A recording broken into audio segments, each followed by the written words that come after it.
Donc, on va vous présenter les quelques frameworks de templates en essayant de montrer les différences entre ces différents systèmes. Voilà. Donc, Le but de cette conférence était de vous inciter à utiliser différents systèmes en fonction des besoins. On a souvent la question des gens sur les forums, sur Facebook qui disent vous utilisez quoi et pourquoi? Donnez-nous conseils. Voilà. Et on ne peut pas vraiment répondre à ça en une fois. Il faut que vous alliez visiter, il faut que vous sachiez pourquoi nous, on utilise dans tel et tel cas euh, une solution. voilà. Alors, on va commencer par le template, juste pour le citer, le template qui est donc natif à Joomla 4, Cassiopeia, qui est donc un template frontal simple. Alors l'avantage, c'est qu'il est suivi par les développeurs Joomla, donc il sera toujours à jour, vous ne risquez pas de vous retrouver avec quelque chose qui tout d'un coup n'est plus suivi. Par contre, effectivement, comme on l'a vu dans le passage de Joomla 3 à Joomla 4, voilà, il peut tout d'un coup quand même disparaître, hein, parce qu'ils en font un nouveau qui répond plus aux besoins, aux exigences techniques, etc. Alors, il y a une modernité donc avec Bootstrap 5 qu'on retrouve aussi dans les autres templates récents et modernes. Il peut servir de référence à des développeurs pour créer leur propre template, en partant de ce grand avantage qui répond aux normes d'accessibilité. Et puis, avec des bonnes performances au niveau du SEO. Par contre, très peu de paramètres en back-end. Alors, comme on l'a vu ce matin avec Cyril, bon, ils n'ont pas mis à disposition le changement pour le moment qu'ils ont fait, mais je sais qu'il y a des outils qui permettent, je n'ai pas retrouvé, mais il me semble qu'on avait parlé un jour d'un plugin qui permettait effectivement d'augmenter les paramètres de Cassiopeia. Alors, comme on dit, effectivement, ben, les réglages, comme on le voit, sont absolument minimalistes, hein, donc, voilà, si on veut aller plus loin, pour des gens qui débutent, qui connaissent pas forcément du CSS, ça suffit pas. D'où l'avantage, effectivement, des frameworks plus complets de templates. Donc, on a dans ces frameworks, en général, c'est soit accompagné d'un composant ou d'un plugin. On a donc plus de fonctionnalités, une prise en main facile pour l'utilisateur final. La plupart de ces frameworks, en fait, l'avantage aussi, c'est qu'ils permettent de gérer les positions et d'en rajouter. Donc, parfois, on se retrouve avec des besoins, des sites à développer où il n'y a pas assez de positions. Là, c'est l'avantage de ces frameworks. Alors, développés par des vendeurs de templates, effectivement, en principe, ces frameworks, pour qu'il y ait un modèle économique qui soit viable à long terme, évidemment, ces personnes-là vendent du template ou vendent leurs extensions à côté, des extensions à côté. Donc, intégrer dans des solutions complètes, extensions, quick start, c'est-à-dire que souvent, effectivement, l'avantage aussi avec ces outils-là, c'est que vous avez des sites modèles qui vous permettent d'installer, de retrouver les différentes positions qu'on a en général dans ces templates. Alors, les différents templates qu'on va vous présenter, donc on a survolé le Cassiopeia de base, les frameworks, on va vous parler de Asteroid, de Buff, d'ailleurs il n'est pas dans le bon ordre, je voulais mettre Buff d'abord, je ne sais pas pourquoi il a été inversé, LX Ultimate, T4, Gantry, Yotem, dont on a une excellente présentation hier très complète. Donc, on ne va pas du tout, évidemment, refaire la même chose. L'idée, c'est juste de survoler un petit peu, voir les différences. Et on va finir, en fait, en parlant des systèmes de création de templates, tel Template Creator.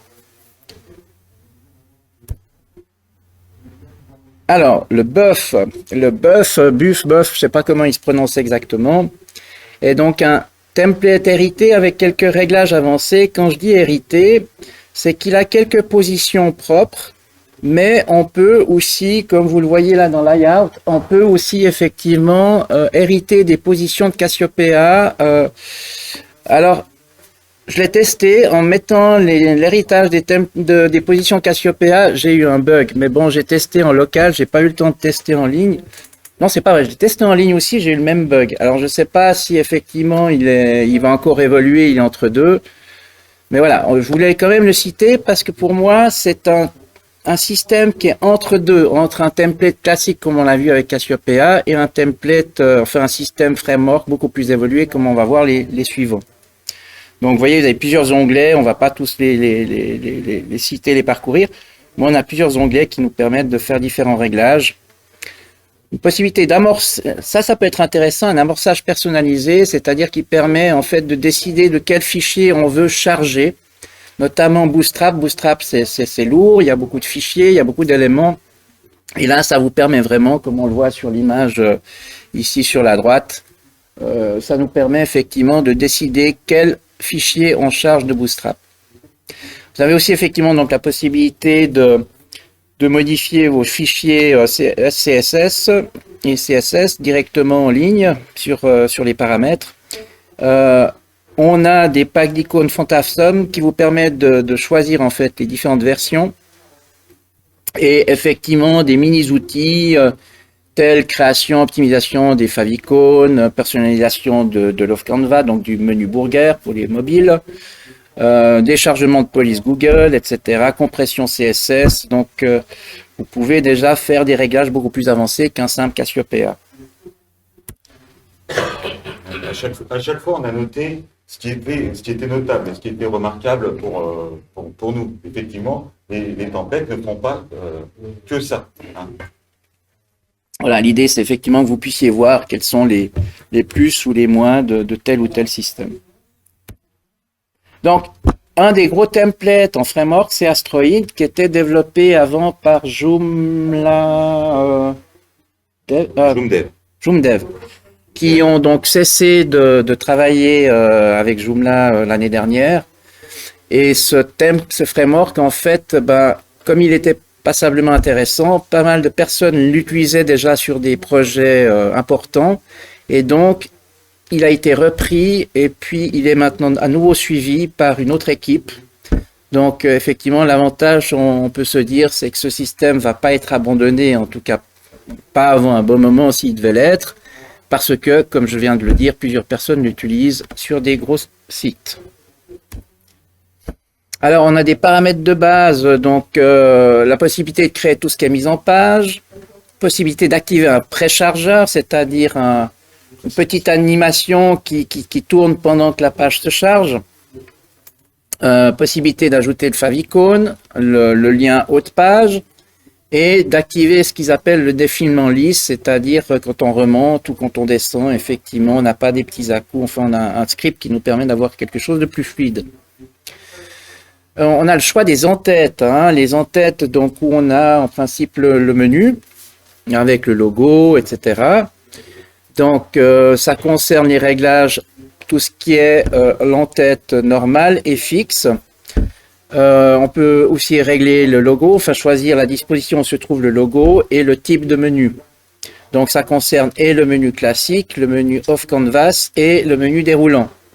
Pardon, pas le menu déroulant, mais par contre, vous pouvez régler les animations, c'est-à-dire, oui, c'est le menu déroulant, mais en fait, la manière dont le menu déroulant va se dérouler, avec quel effet. Après, on a aussi la possibilité de régler tout ce qui est couleur, corps de page, en-tête, normal et fixe, et les menus. Donc, les couleurs, c'est le fond, c'est les polices, enfin, couleur de police, etc. Après, effectivement, on a un gestionnaire de position, un layout, qu'on peut voir ici, où justement, on peut rajouter des positions. Donc, ce que je vous cite, en fait, c'est les menus qu'on a à gauche. Je n'ai pas voulu faire 500 captures, voilà.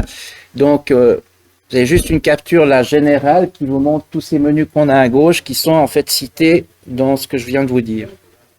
Si tu veux le montrer dans le site. Non. Oui, je vais le montrer dans le site, mais du coup, il faut que je sorte. Asteroid, il est plutôt bien fait au niveau du code, enfin, il est compréhensible. C'est-à-dire que pour rajouter des options, si vous n'êtes pas forcément un grand développeur, c'est assez facile à reproduire certaines options, rajouter des boutons dans la mine pour personnaliser un template, rajouter des groupes. C'est assez, on peut assez bien le faire évoluer sans être une bête de développeur. Voilà. Donc on se retrouve à ce que donc, je vous ai cité, hein, tout ce qui est concerne la page, le préchargement, les favicons, le lien haut de page et le défilement souple. Ensuite, là, les headers, hein, donc justement ce que je vous expliquais, la position du menu par rapport au logo.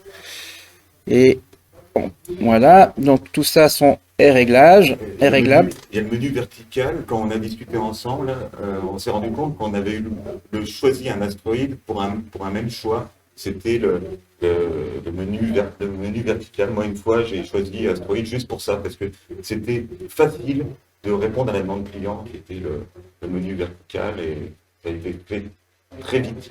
Très vite. Voilà, qu'on a ici dans le fameux sidebar. Hein. Et vous voyez qu'une fois que sur chaque élément que je choisis, après j'ai des sous-réglages. C'est-à-dire, est-ce que je veux ici le menu à gauche, au milieu, à droite? Et bien pareil pour le sidebar, est-ce que je veux le sidebar à gauche ou à droite? Voilà, donc ça. Et puis là, donc on a les logos, etc. Donc, ensuite, on a tout ce qui est, peut-être juste vous montrer encore les layouts, là justement, les ajouts de position. Alors, ce qui est intéressant avec l'astéroïde, en fait, c'est que chaque position, si je vais dans les réglages, j'ai aussi la possibilité d'apporter une animation, en fait, au bloc. Alors, quand je choisis la ligne, là, c'est tout ce qui concerne le design. Oui, pardon, l'animation, elle est là aussi, oui, elle est là. L'animation, ici, vous voyez que j'ai différents types d'animation. Il y en a passablement.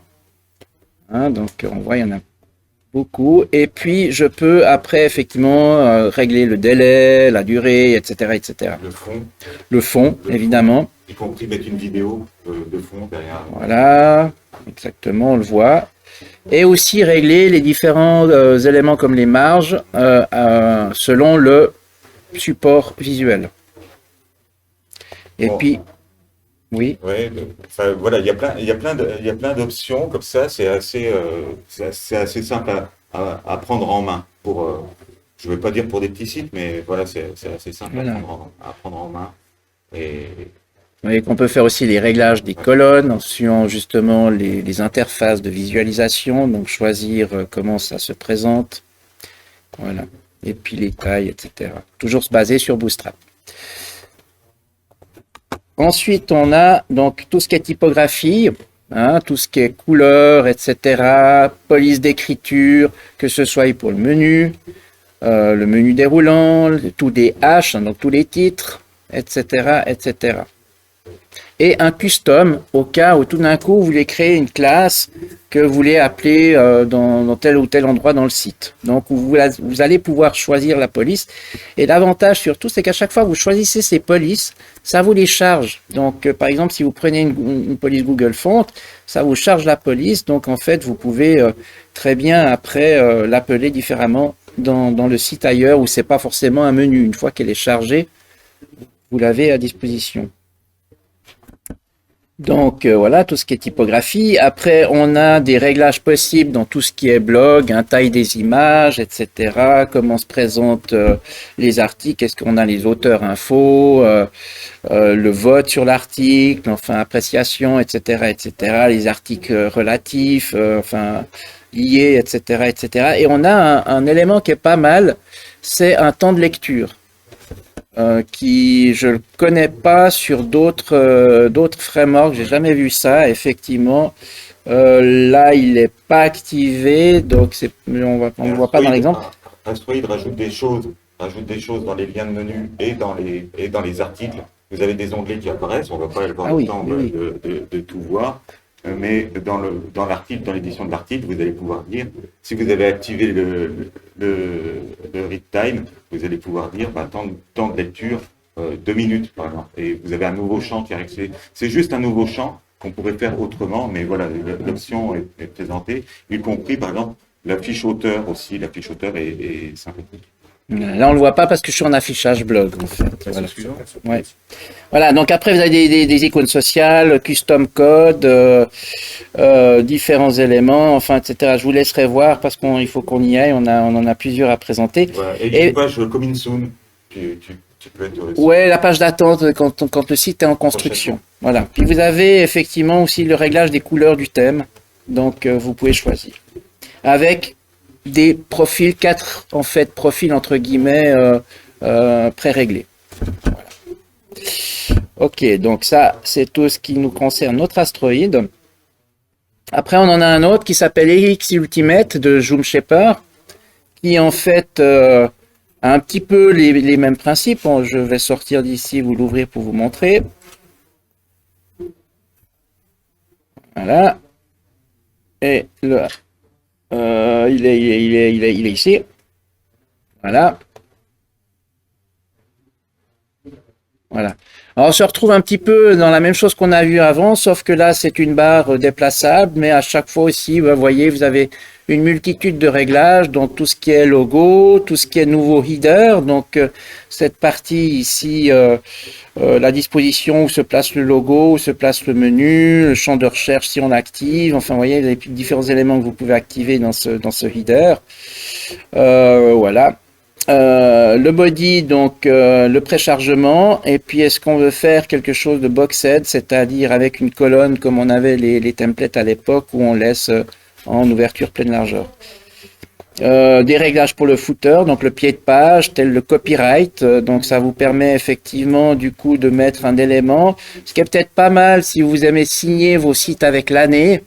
Le copyright année Intel, vous mettez hier et puis ça vous actualise automatiquement l'année en cours.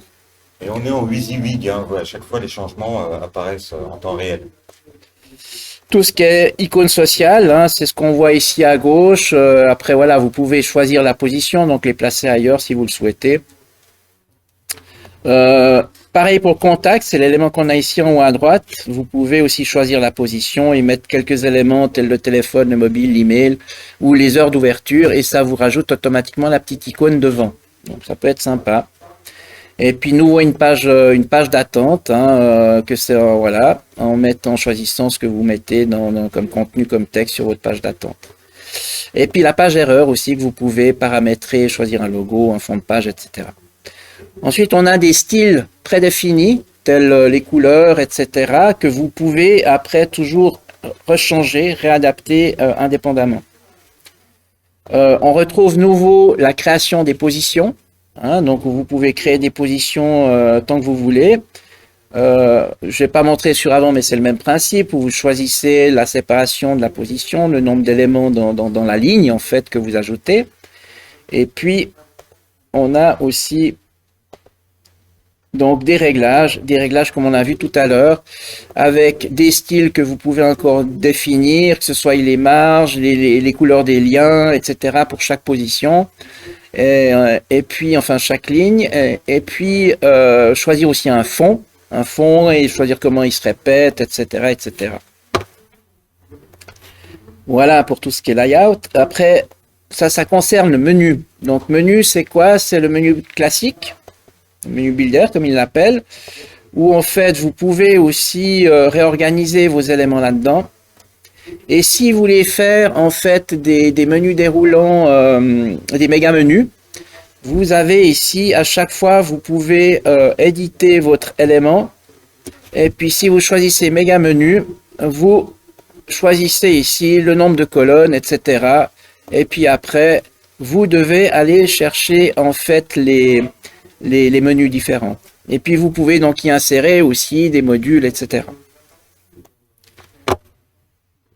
Donc dans ces menus, on a donc le menu principal, avec là des paramètres pour le méga menu, ce qui est notamment la largeur ou l'effet.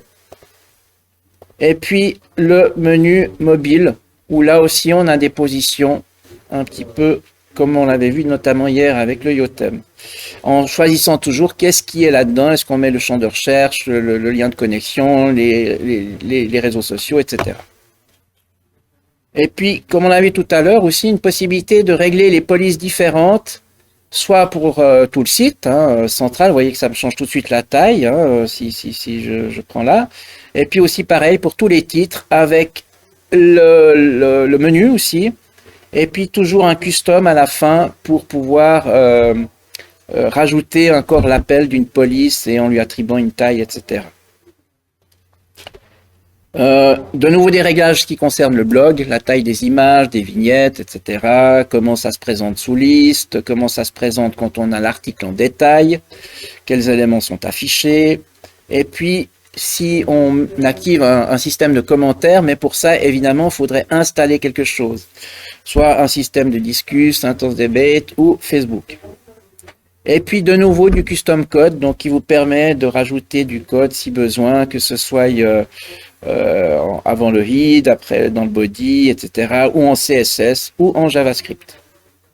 Et puis dans l'avancée, on a quelques réglages différents. Ok.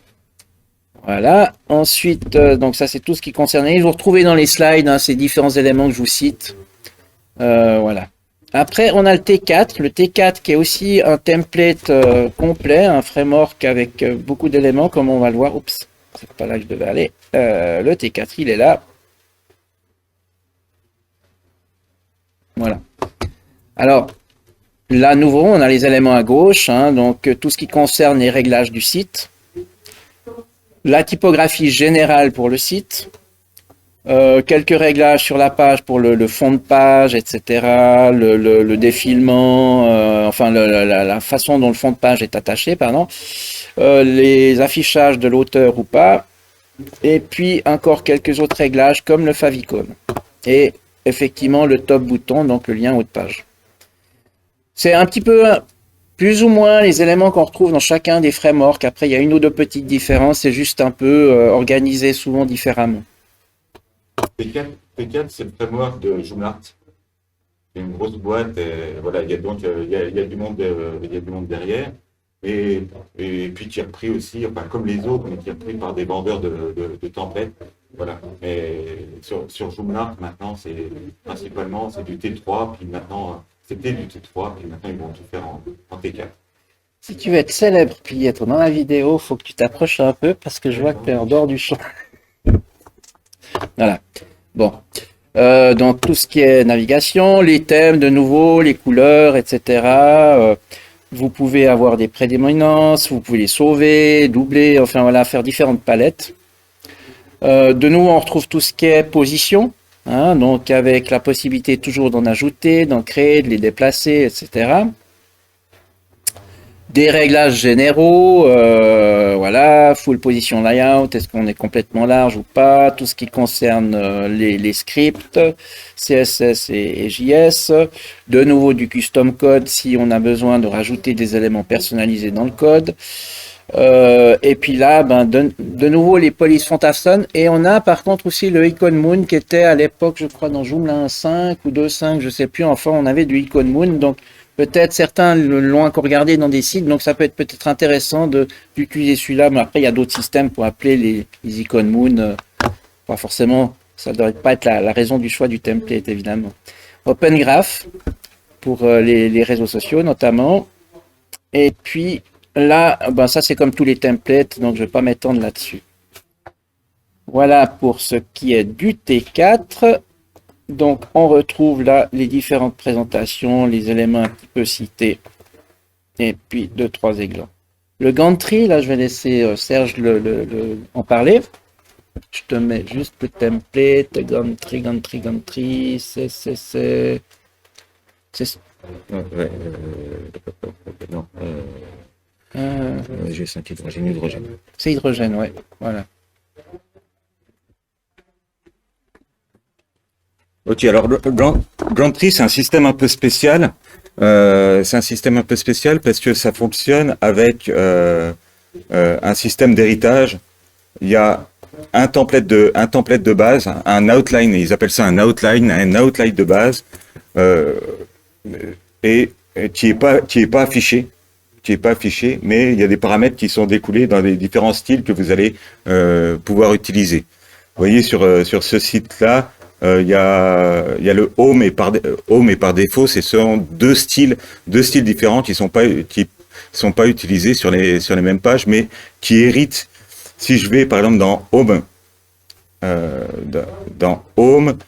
vais avoir des éléments. Par défaut, je vais avoir des éléments, mais je peux dire que ça va hériter de base outline. D'accord? Et par défaut, il y a beaucoup de templates qui sont hérités comme ça. Et donc, si on change quelque chose dans le base outline, ça va changer tous les éléments dans les différents styles. C'est une philosophie vraiment différente avec Gantry. Gantry, ils ont des choses. Alors, il faut apprendre un nouveau langage parce que je vous ai parlé d'outline au lieu de style. Ils ont des choses qu'ils appellent les atomes et les particules. Les particules, ce sont des espèces de petits modules comme ça que l'on peut glisser dans des positions. Les positions, on peut même les rajouter, mais je peux rajouter ici, je sais pas, n'importe quoi. À côté de la navigation, je peux mettre du custom HTML. Je peux décider ici, évidemment, ça marche pas. Je peux décider ici de l'acception de donner des éléments. Ici, de glisser, déposer. Je peux supprimer quand je veux le custom HTML. Voilà, et ce sont des particules qui sont assez simples, c'est en Twig, assez simple à coder, ce qui fait qu'il y a pas mal de développeurs qui font leurs choses en Gantry et qui codent eux-mêmes, qui vendent leurs petites particules. Ce sont des... Allez, dans WordPress, on appellerait ça des widgets. Hein, c'est des petits bouts de code qu'on met comme ça. Voilà. Un petit peu comme si on avait des modules, en fait. Ouais, c'est comme si on avait des modules.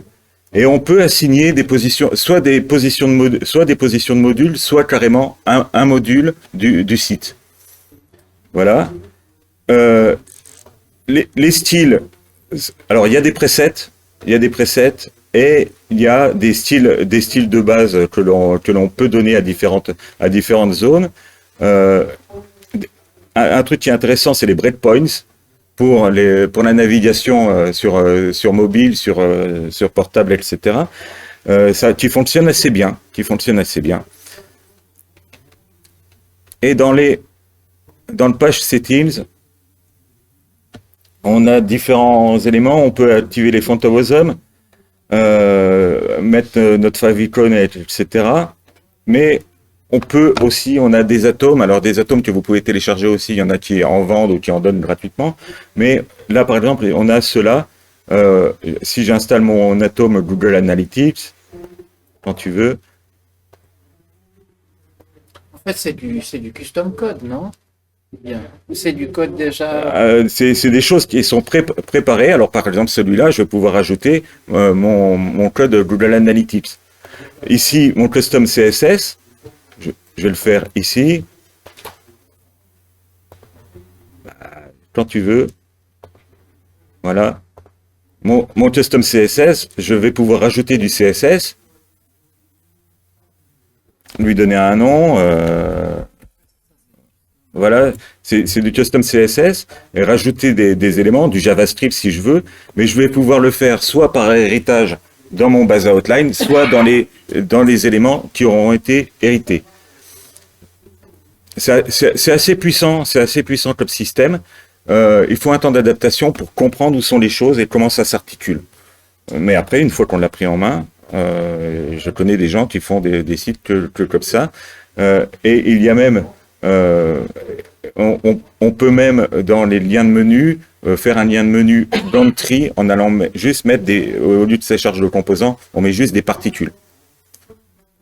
Voilà.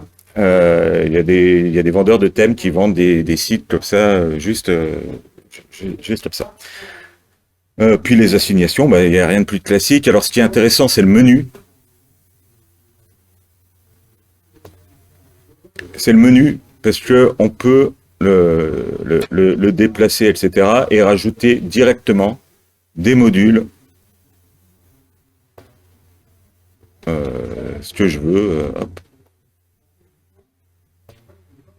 Voilà, j'ai rajouté un module dans mon menu et il apparaîtra.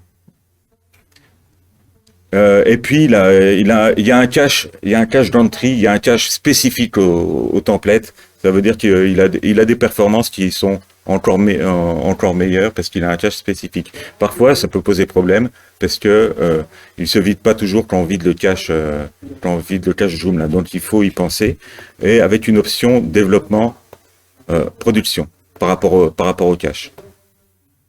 Voilà.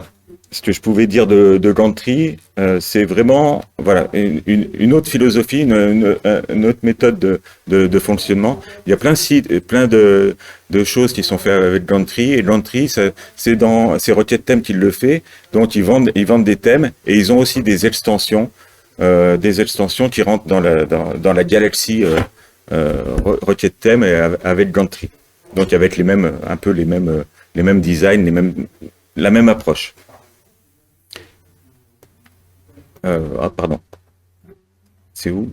Ouais, je reprends. Hein.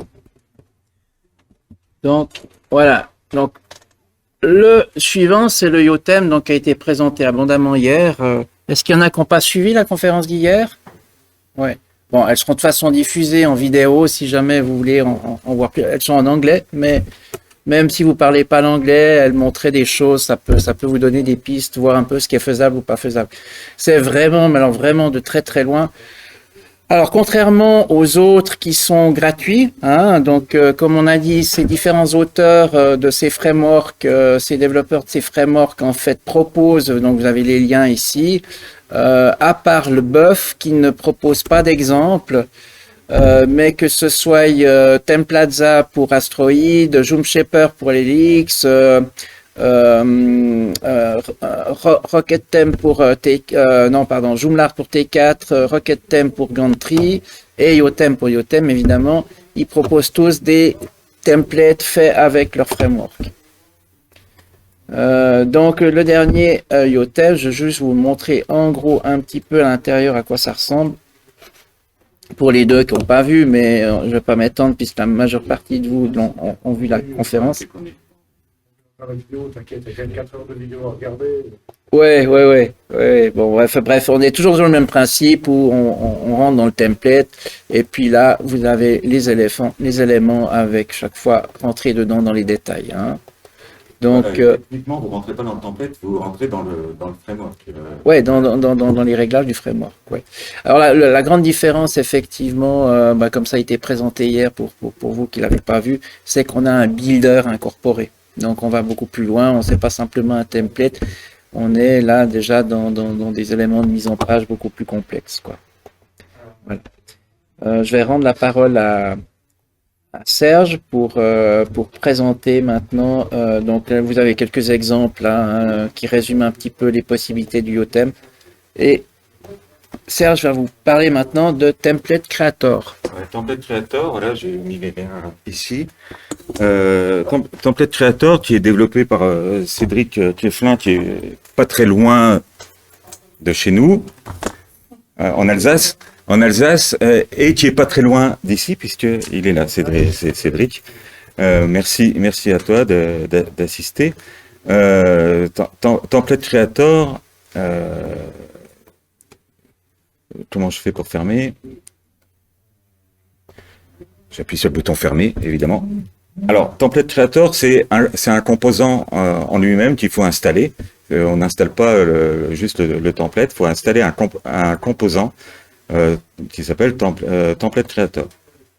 Et on installe des templates. Alors là, j'avais installé Sporty. Je pourrais installer un nouveau template. Je peux démarrer avec une page vierge ou choisir un nouveau modèle. Je prends le premier. Je sais pas si c'est un bon choix. C'est un bon choix. C'est un bon choix, nous dit. Voilà. Je vais pouvoir le charger. Donc là, c'est des modèles présentés et je peux choisir d'installer la démo ou ne rien installer, mais comme j'ai installé une autre démo, c'est valable. Avoir des modules en boucle. Ouais, donc j'installe pas la démo. Voilà. Il y a des éléments. Avec un template vierge, vous aurez un truc nettement plus austère. Mais là, vous avez des éléments et vous fonctionnez en ligne, en colonne et en éléments dans les colonnes. Ceux qui connaissent PageBuilder CK seront pas dépaysés. Moi, c'est ce que j'utilise et j'aime bien avoir la même interface. C'est plus facile à comprendre. Donc, on peut, comme avec PageBuilder CK, on peut aller dans les éléments, on peut aller choisir des pré-réglages, etc. Alors, le principe, là, on est un peu comme dans Photoshop quand on va travailler dans un PSD. Là, on n'est pas dans un template. On est dans quelque chose qui fabrique le template. D'accord? Donc là, on n'a pas encore enregistré, on n'a encore rien fait. Je vais pouvoir lui donner un nom, je vais pouvoir lui dire que dans ma page,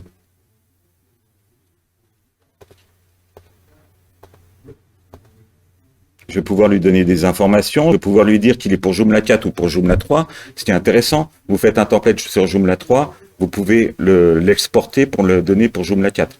Vous pouvez créer un template pour Joomla 3 et une version Joomla 3 et une version Joomla 4 et le donner voire même le vendre. Si vous avez décidé de vendre du template brut, sans framework. Vous lui donnez un nom, une date de création, le nom de l'auteur, ça peut être vous. Voilà. Ça c'est intéressant. Dans la création, on peut voir la partie l'arborescence des éléments et aller soit par ici, soit par la gauche, directement dans les éléments. Ok. Par exemple, cet élément-là, je peux aller changer le fond de page, comme dans PageBuilder CK. On peut tout modifier. Et si vous pouvez pas modifier un truc, vous faites un mail à Cédric, il vous répondra volontiers. Et il vous dira je peux ou je peux pas, mais au moins il vous répondra. Donc, une fois qu'on a modifié nos éléments, on a fait les changements CSS qu'on voulait, on peut rajouter des ID, des classes, on peut tout modifier. Prochaine étape, je dis installer. Il m'installe le template. Pour l'instant, on n'avait pas de template. Maintenant, on a un template. Le template qui est dans les... Ça ne suit pas. Template. Voilà. Ouais, non, mais... Non, c'était trop de voilà. Vous étiez perdu dans... Voilà. Comment ça va faire? Voilà. Pour la vidéo, oui, on a faim, on n'a pas encore mangé.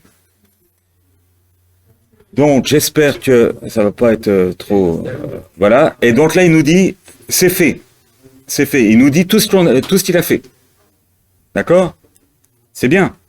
Il nous permet même d'aller voir le site. Donc là, on est sur l'interface et il nous montre ce qui a été fait. OK? Je ferme. J'enregistre mon... c'est comment TCCK, le fichier, ouais, le gabarit, le gabarit .tcck, je l'enregistre, je sors, il me demande si je suis sûr, je lui dis ok c'est sûr, et après je vais dans système style des templates du site et je vais retrouver mon template qui est Softico. Et qui n'est pas assigné, et je vais pouvoir l'assigner ou le mettre par défaut. Voilà.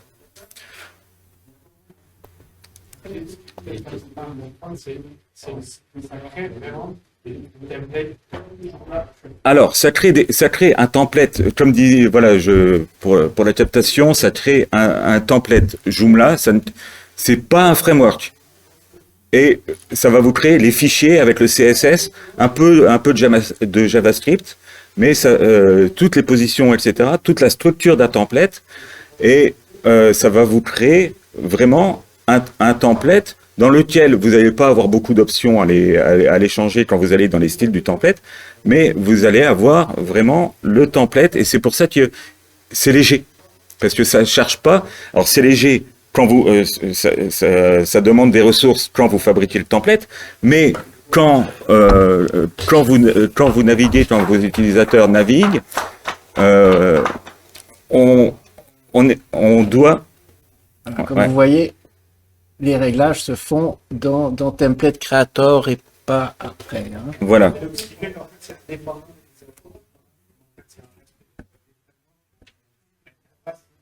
Donc, s'il y a une modification, si le corps de Joomla qui a une modification sur les formes, il y a un chargement des mémoires, tout déjà, il a pas mal de frameworks, et les frameworks, ils sont pas calants. Là, moi, j'ai des thèmes de Joomla 1.5 qui ont servi sur Joomla 4. Alors, ce qui est très intéressant, c'est que vous pouvez, les templates, vous voyez ici, les exporter. Là, on parle du fichier d'origine, hein, le gabarit. Vous pouvez l'exporter, l'importer sur un autre site. Yannick le fait en permanence. Il a ses modèles et il part du même modèle et après, sur un autre site, il recrée son template à partir de son gabarit. Voilà, importer, exporter. Vous pouvez le copier pour en faire un autre. Un truc important aussi, ce sont les polices. Vous pouvez installer, vous allez sur... vous avez une police. Moi, c'est ce que je fais. J'ai souvent des clients qui me disent tiens, j'ai telle police, et puis ils me sortent le police qu'ils utilisent sur leurs documents, qui c'est fait avec un Mac, c'est fait. Voilà, ils me donnent une police.